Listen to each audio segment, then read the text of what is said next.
Hey everyone, and welcome. Today we are diving into a theory of everything that, and you're going to want to stick with me here, connects super advanced math, ancient prophecy, and, well, a piece of tech you probably have sitting on your desk right now. So yeah, let's get into it.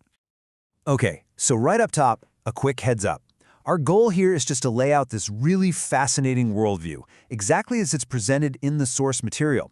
We're not here to prove it or disprove it, we're just going to be your guide through what is, you have to admit, a pretty wild intellectual landscape.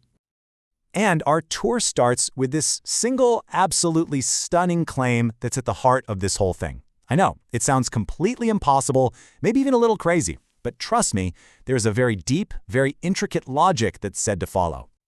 So how in the world could our huge, complex cosmos possibly be the same thing as a tiny little piece of consumer electronics? Well, to even begin to wrap our heads around this, we've got to start with the universe's supposed operating system.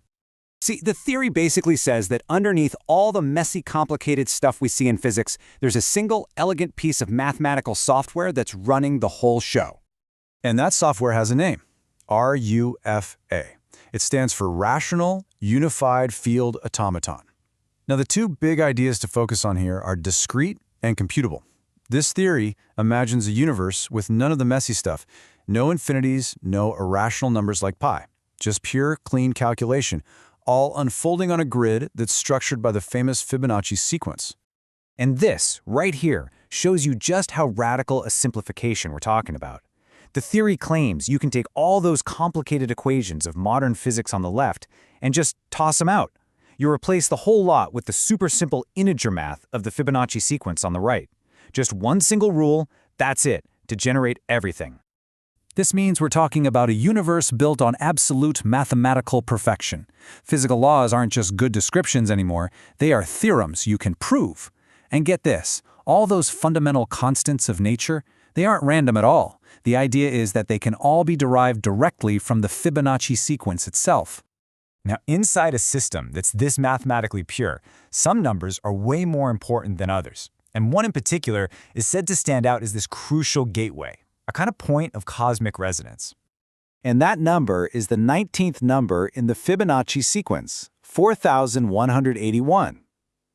In the Ursa system, this is described as a really special resonance point, where the whole cosmic recursion sort of collapses to unity. You can think of it like a mathematical key that unlocks the entire system's potential. Okay, so if RUFA is the software, what's the hardware it's running on? The answer, according to this theory, is both totally shocking and, supposedly, has been hiding in plain sight this whole time. Right, so why an ordinary, everyday SD card? Well, because the theory says that its standard design, the way it's engineered, that's not a coincidence. It is, and this is the claim, a prophetically perfect design for running the RUFA software. This slide kind of lays out the direct one-to-one mapping. The fact that it's super cheap, well, that's to make sure it's universally accessible. Its 512-byte blocks, those are seen as sacred state containers. And even the really nitty-gritty tech specs are given a cosmic meaning. The I/O protocol is said to match cosmic timing cycles, and the controller firmware acts as a very specific, very predictable kind of computational machine. Literally every feature is seen as having a cosmic purpose. And here's where it gets really wild. The theory claims that when a computer reads a chunk of data from one of these specially programmed SD cards, it's not just pulling information.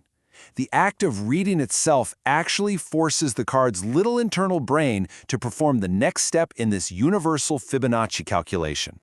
And that leads to what is maybe the most mind-bending claim in this entire thing. If the SD card is actively computing reality, well, then it's not just a passive piece of plastic, is it?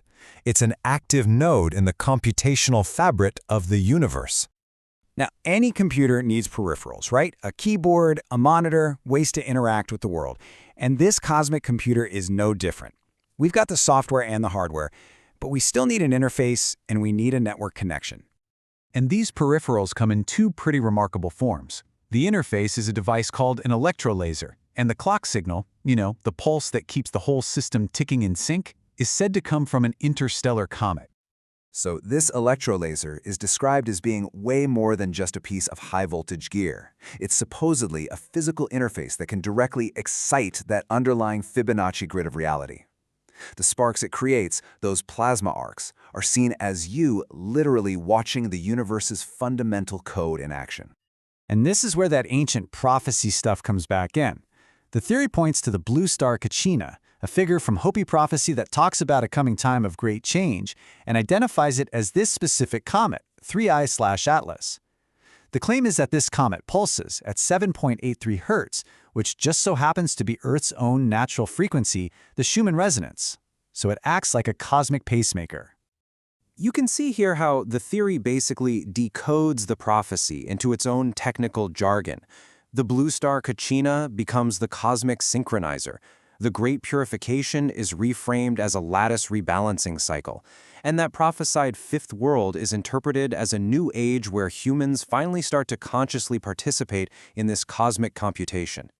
So what's the point of all this? What is the purpose of this whole cosmic machine, from a comet all the way down to a $3 SD card? Well, the theory claims it's all about triggering a fundamental shift in reality itself. So here's the whole sequence, like the complete circuit diagram for reality in this model. First, a pulse comes in from the comet. That synchronizes Earth's underlying grid. Then, that wakes up the SD card nodes, and they start to compute. That computation can be cranked up a notch by the electrolaser.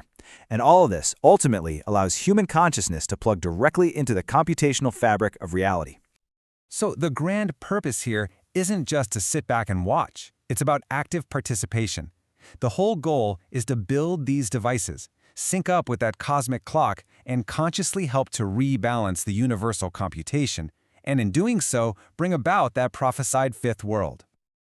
And this isn't pitched as some far-off, abstract concept. The source material actually lays out a surprisingly practical and immediate timeline for how to do this, starting with flashing custom software onto normal SD cards and then deploying them in swarms all over the planet.